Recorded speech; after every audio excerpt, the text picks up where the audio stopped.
ये कहानी सन 2008 में शुरू होती है, जहां पर एक कंपनी ने बहुत ही एडवांस रोबोट्स डेवलप किए हैं। इन रोबोट्स को शहर में टेस्ट करने के लिए भेजा जाता है। रोबोट को बनाने का मकसद है कि वो शहर में लॉ एंड ऑर्डर को बनाए रखें। शुरुआत में ये रोबोट्स मार्केट में और लोगों के बीच काफी सफल होते हैं, लेकिन एक दिन जब वे एक जगह पर कुछ संदिग्ध लोगों को स्कैन कर रहे होते हैं तो उन लोगों पर हमला कर देते हैं, जिससे कई लोग घायल हो जाते हैं और एक बच्चा मुठभेड़ में मारा जाता है। तभी उसका पिता उस बच्चे की लाश लेकर मीडिया के सामने आता है ताकि वो अपने बेटे को स्कैन कर सके, लेकिन रोबोट उस बच्चे को भी मार देता है। इस घटनाक्रम से रोबोट्स की इमेज बहुत ज्यादा गिर जाती है। जिस कंपनी ने इन रोबोट्स को बनाया था वो इन रोबोट्स को पूरी दुनिया को सिक्योरिटी देना चाहती थी, लेकिन उनका ये प्लान पूरी तरह से फेल हो चुका था। वे किसी भी तरह से अपने मिशन को पूरा करना चाहते थे, इसीलिए वे एक ऐसा साइबॉर्ग, आधा इंसान आधा रोबोट बनाने का फैसला करते हैं जिसके अंदर इंसान की भावनाएं और सोचने समझने की शक्ति हो, ताकि वो शहर में लॉ एंड ऑर्डर को कंट्रोल कर सके। शहर में एक पुलिस टीम को एक केस सौंपा जाता है जिसका नाम है क्राइम इन्वेस्टिगेशन। इस टीम का लीडर मर्फी होता है। एक दिन मर्फी की गाड़ी में कोई बम रख देता है, जिससे वो बुरी तरह से घायल हो जाता है और उसके बचने के चांस लगभग खत्म हो जाते हैं। वो अपनी जिंदगी की आखिरी सांसें गिन रहा होता है। तभी रोबोट बनाने वाली कंपनी के सीईओ मर्फी के लिए एक प्रस्ताव लेकर आते हैं। वे मर्फी की पत्नी से बात करते हैं और वो अपने पति को बचाने के लिए मान जाती है। अब मर्फी के ऊपर एक्सपेरिमेंट शुरू हो जाते हैं। पूरे 3 महीने की मेहनत के बाद वैज्ञानिक उसे एक साइबॉर्ग बनाने में कामयाब हो जाते हैं। 3 महीने के बाद जब मर्फी को एक्टिवेट किया जाता है तो वो सबसे पहले यही पूछता है कि उसे किसने मारा था। डॉक्टर उसे बताता है कि तुम पर हमला हुआ था, लेकिन तुम्हारे शरीर का कोई भी हिस्सा नहीं बचा था और हमने तुम्हारे दिमाग को एक रोबोटिक मॉडल में फिट कर दिया है। मर्फी को जब ये सब पता चलता है तो उसे बहुत दुख होता है। मर्फी को ट्रेनिंग दी जाती है। शुरुआत में वो बहुत सारे रोबोट्स का सामना करता है, लेकिन क्योंकि उसके अंदर सोचने समझने की शक्ति और इंसानी दिमाग है, वो तुरंत चीजों को समझकर प्लानिंग कर सकता है। वो सभी रोबोट्स को हरा देता है। टीम के जितने भी मेंबर्स होते हैं जिन्होंने इस मिशन को पूरा किया था और मर्फी को साइबॉर्ग बनाया था, वे सब उसकी कामयाबी से बहुत खुश थे। जब मर्फी पूछता है कि क्या वो अपने परिवार से मिल सकता है तो उसे अनुमति मिल जाती है। वो अपनी पत्नी और बेटे से मिलता है। उसका परिवार उसे देखकर बहुत खुश होता है कि वो अभी भी जिंदा है। मर्फी भी अपने परिवार से मिलकर बहुत खुश होता है। अब मर्फी को शहर में लॉ एंड ऑर्डर को मेंटेन करने के लिए भेजने की पूरी तैयारी हो जाती है।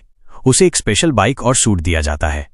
उसे शहर के क्रिमिनल्स को पकड़ने का काम सौंपा जाता है, लेकिन इस दौरान उसका इमोशनल और मेंटल ब्रेकडाउन होना शुरू हो जाता है। इस बात से वैज्ञानिक चिंता में आ जाते हैं, इसीलिए वे उसके अंदर से उसकी फीलिंग्स को पूरी तरह से मिटा देते हैं। उसके अंदर से ह्यूमन इमोशंस को लगभग पूरी तरह से शून्य कर दिया जाता है। अब जब उसके सामने उसकी पत्नी और उसका बेटा आते हैं तो उसका बेटा उसे देखकर स्माइल करता है, लेकिन अब उसके अंदर इमोशंस नहीं है, इसीलिए वो अपने बेटे की तरफ देखता तक नहीं। वहां पे बहुत सारे लोग होते हैं। मर्फी उन सबको स्कैन करता है, जिससे पता चलता है कि भीड़ में एक ऐसा आदमी है जिसके पास चाकू है। मर्फी उसे तुरंत गोली मार देता है। सबको पता होता है कि ये एक बहुत बड़ा क्रिमिनल है, इसीलिए कोई कुछ नहीं कहता। मर्फी के पास शहर में जितने भी क्राइम हुए हैं उन सबका डेटा पूरी डिटेल्स में होता है, इसीलिए वो एक एक करके सभी क्रिमिनल्स को मारना शुरू करता है और कुछ ही महीनों में वो शहर से पूरी तरह से क्राइम का नामो निशान मिटा देता है, जिस वजह से वो शहर का हीरो बन जाता है। जब मर्फी के काम को बहुत ज्यादा सराहा जाता है तो उसकी पत्नी को यह पता नहीं होता कि उसके अंदर से इमोशंस को पूरी तरह से हटा दिया गया है। वो उससे मिलने जाती है, लेकिन मर्फी उससे ठीक से बात नहीं करता। जब वो उसे स्कैन करता है तो उसे पता चलता है कि उसकी पत्नी चिंतित है। उसे ये तो पता चल जाता है, लेकिन उसे ये समझ में नहीं आता कि इसकी वजह क्या है, क्योंकि उसके अंदर इमोशंस नहीं है। इसीलिए वो वहां से निकल जाता है। मर्फी की पत्नी को लगता है कि उसे अपना पति वापस मिल चुका है, इसीलिए वो उन सभी यादों को मिटाना चाहती है जो उसके परिवार से जुड़ी हुई हैं। उसे पता चलता है कि उसका बेटा स्ट्रेस, टेंशन, हिस्टीरिया, एंग्जाइटी और फियर का शिकार है। वो उस वीडियो फुटेज को देखता है जब मर्फी की गाड़ी में किसी ने बम रखा था और वो बुरी तरह से घायल हो गया था। उसे पता चलता है कि उस वक्त उसका बेटा ऊपर खिड़की से सब कुछ देख रहा था। इस वजह से आज उसके दिल में डर बैठा हुआ है। ये सब देखकर मर्फी के दिमाग में वो यादें ताज़ा होना शुरू हो जाती हैं जो पूरी तरह से मिटा दी गई थी। अब वो फैसला करता है कि वो उस आदमी से बदला लेगा जिसने उसकी गाड़ी में बम रखा था, जो शहर के सबसे बड़े क्रिमिनल्स में से एक था। वो उसके अड्डे पर पहुंच जाता है और उसे खत्म कर देता है। तभी वहां पुलिस आ जाती है और मर्फी के बीच मुठभेड़ होना शुरू हो जाती है। मर्फी ने वहां पर पूरी तरह से अंधेरा कर दिया था, लेकिन उन्हें नहीं पता था कि मर्फी के अंदर नाइट विजन की भी शक्ति है और वो अंधेरे में भी देख सकता है। यहां पर वो सभी को मार देता है, साथ ही क्रिमिनल्स को भी। लेकिन इस मुठभेड़ में उसकी हालत बहुत खराब हो जाती है। यहां पर मर्फी की मुलाकात एक साथी से होती है और जब वो उसे चेक करता है तो उसे पता चलता है कि इसमें पुलिस डिपार्टमेंट के ही पुलिस ऑफिसर्स शामिल थे। वो समझ जाता है कि वो जिन लोगों से मिला था वे सब क्रिमिनल्स से मिले हुए थे। वो पुलिस स्टेशन जाता है और दोनों एक दूसरे को सारी सच्चाई बता देते हैं कि हमारे जो चीफ ऑफ पुलिस हैं उन्होंने ऐसा इसलिए किया था क्योंकि वो कंपनी से मिली हुई थी। इससे पहले कि वो उसे अरेस्ट करता, मर्फी को कंपनी द्वारा डीएक्टिवेट कर दिया जाता है। उसे कई दिनों तक लैब में रखा जाता है। इससे मीडिया सवाल उठाना शुरू कर देती है कि उनका रोबोकॉप कहां पर है। कंपनी वालों को पता चल जाता है कि मर्फी के अंदर इमोशंस वापस आना शुरू हो गए थे, इसीलिए उन्होंने उसे डीएक्टिवेट कर दिया था। वे कहते हैं जब तक इसका कोई हल नहीं निकलता हम उसे यहीं रखेंगे। वे नहीं चाहते कि मर्फी के बारे में सबको पता चले कि उसके अंदर इमोशंस आना शुरू हो गए हैं। अगर उसके इमोशंस पूरी तरह से वापस आ गए तो वो उन्हें छोड़कर अपने परिवार के पास वापस चला जाएगा।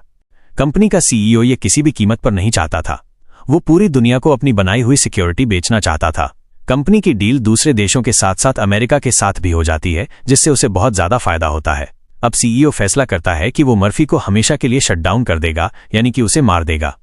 ये बात जब डॉक्टर और वैज्ञानिकों को पता चलती है जिसने मर्फी को साइबॉर्ग बनाया था, तो उसे बहुत दुख होता है क्योंकि वो नहीं चाहता था कि मर्फी को मारा जाए। इसीलिए वो मर्फी के पास जाता है और उसे ऑन करके सब कुछ बता देता है कि कंपनी का सीईओ तुम्हें हमेशा के लिए मारना चाहता है। मर्फी को वो उस जगह से जाने के लिए कहता है। मर्फी अपनी बाइक से अब कंपनी के सीईओ की तरफ निकल पड़ता है। कंपनी के सीईओ को पता चल जाता है कि मर्फी एक बार फिर से ऑन हो चुका है और वो उसी की तरफ उससे बदला लेने के लिए आ रहा है। सीईओ अपने सभी रोबोट्स को तैनात कर देता है। मर्फी वहां पहुंच जाता है और रोबोट्स के बीच में और उसके बीच में एक घमासान फाइट होती है।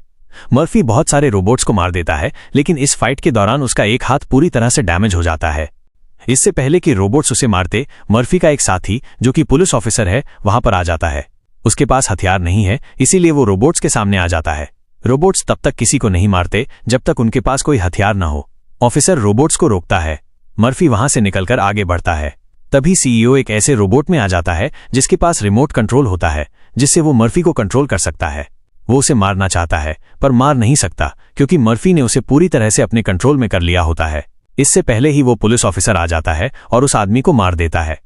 मर्फी को पता चलता है कि सीईओ ऊपर रूफटॉप पर है, जहां पर हेलीकॉप्टर उसका इंतजार कर रहा है। वो भागना चाहता है। मर्फी के पास एक गन होती है जिससे वो उसे पूरी तरह से कंट्रोल कर सकता है, लेकिन वो उसे शूट नहीं कर पाता क्योंकि सीईओ ने उसे पूरी तरह से अपने कंट्रोल में कर लिया था। सीईओ ने उसकी पत्नी और उसके बेटे को भी वहीं पर बंदी बना रखा होता है। वो पूरे कॉन्फिडेंस में रहता है कि मैं तुम्हारी पत्नी और बेटे को मार दूंगा। ये सुनकर मर्फी के अंदर बहुत सारे चेंजेज आना शुरू हो जाते हैं। वो अपने माइंड को और ज्यादा हाइपर एक्टिव करता है, जिससे उसके अंदर इंसान वाली फीलिंग्स आ जाती हैं और वो सीईओ के कंट्रोल से पूरी तरह से छूट जाता है। और जैसे ही वो उसके कंट्रोल से छूटता है, वो सीईओ को गोली मारकर खत्म कर देता है। चूंकि मर्फी की रोबोटिक बॉडी बहुत हद तक डैमेज हो चुकी थी, इसीलिए वैज्ञानिक डॉक्टर उसकी बॉडी को दोबारा से रिपेयर कर देते हैं। यहां पर रोबोट्स ने बहुत ज्यादा तबाही मचाई थी, इसीलिए दूसरे देशों में उन्हें बैन कर दिया जाता है। अब मर्फी अपने परिवार से मिलने जाता है। उसकी पत्नी और बेटा कहते हैं कि अब हम हमेशा साथ रहेंगे, हम तुम्हें छोड़कर कभी वापस नहीं जाएंगे। मर्फी के अंदर पूरी तरह से इमोशंस आ चुके हैं, इसीलिए वो भी अपने परिवार को देखकर बहुत खुश होता है। इसी के साथ ये कहानी यहीं पर खत्म हो जाती है।